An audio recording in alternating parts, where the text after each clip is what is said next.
Welcome back to the Drink Tank Review of Books. Today I'm looking at a book that I enjoyed but didn't love, called On the Hook by Rea Keech. And there are some reasons why I liked it, and some reasons that I didn't. And it's a cozy mystery. And it's book one of a series in I think they call it the Cozy Boat Club Mysteries or something like that. And it's set in a small town, that is just like many towns you would find on, like, the Cape of Massachusetts, or I guess the Cape down in North Carolina. Uh, Lots of places, anywhere that's sort of seaside where there's nautical culture. And they keep bringing that up, sort of this nautical culture, marine culture, maritime culture thing. I think they want to call it Maritime City or something like that. But it's interesting in that this one isn't kind of typical.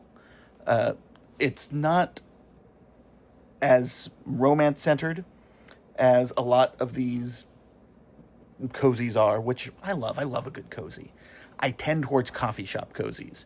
But I will say that the setting here is very, very solid. It's very realistic, and far less realistic than I tend to go towards.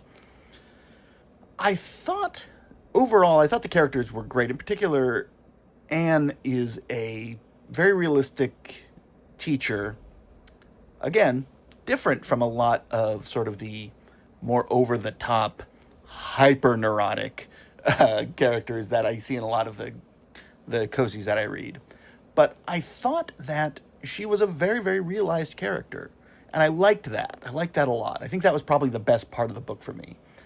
There were a few points during the thing where it just got a little bit convenient. And that's going to happen anywhere. But here it was fairly noticeable, and I kind of knew going along how it was going to end up.